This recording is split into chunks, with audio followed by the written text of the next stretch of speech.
Salut, c'est Trado. Voilà ma vidéo de mise à jour pour l'or. La séance d'aujourd'hui est très encourageante puisque nous nous sommes affranchis de plusieurs obstacles graphiques qui étaient assez difficiles à passer. Tout d'abord, nous avons confirmé le passage au-dessus de la fourchette d'Andrews rouge ici. Et, je vais zoomer un petit peu. La séance d'hier était un petit peu ambiguë parce que nous terminions juste au contact du haut de la fourchette rouge, mais aujourd'hui sans ambiguïté. Après un retour en forme de pullback sur le haut de la fourchette rouge, nous en sommes émancipés et nous traversons allègrement l'oblique noire à la hausse. Donc ce n'était pas uniquement un throwback, mais bien un retour à la normale en tendance haussière.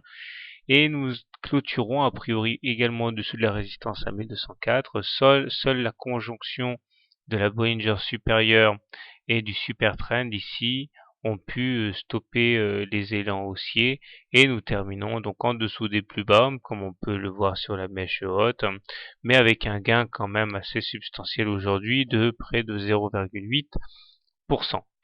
Une séance qui est également positive au regard des indicateurs techniques qui s'améliorent avec un MACD qui s'approche lentement mais sûrement de la ligne de sa zone positive. Le momentum, lui, également s'émancipe un petit peu de la ligne des zéros. Et le stochastique, surtout, attaque sa zone de surachat, ce qui montre la prise en main progressive des haussiers, puisque, mine de rien, nous avons comme une belle série de bougies vertes sur les 8 dernières. C'est assez réconfortant. Alors, comment trader le CAC?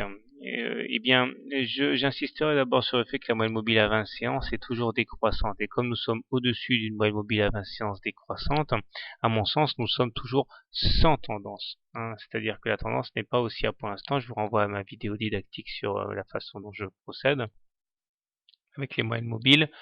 Il demeure que la tendance pour l'instant est assez neutre, mais avec un petit avantage haussier. Donc si vous êtes haussier, je pense que le mieux que vous ayez à faire, je vais me débarrasser de l'oblique noire qui gêne un petit peu, voilà. Donc si vous êtes plutôt haussier, je pense que le mieux que vous ayez à faire, c'est de partir du principe que la M20 maintenant va jouer support.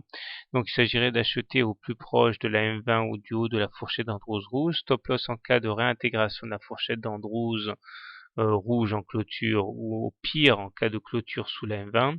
Objectif en intraday, aller chercher la M7. Si par contre vous êtes baissier, eh bien vous pouvez espérer que cet échec au contact de la Bollinger supérieure et du super trend soit annonciateur d'un reflux. Donc il s'agirait de shorter sur ces niveaux pour parier sur un retour sur la moyenne mobile à 20 séances. Un petit détour du côté des indicateurs hebdomadaires puisque nous sommes en fin de semaine et on voit que après quelques petites frayeurs, finalement nous assistons à une normalisation de la tendance puisque nous repassons en tendance haussière puisque nous sommes au-dessus de la moyenne mobile à 20 séances qui est elle-même haussière.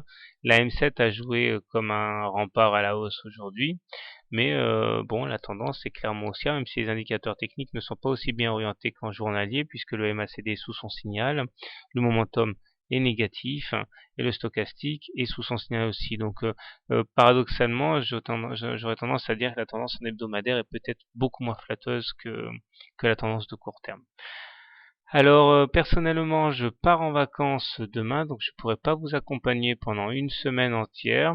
Je vous laisse donc à vos propres analyses. J'aurai une pensée émue pour vous, bien sûr.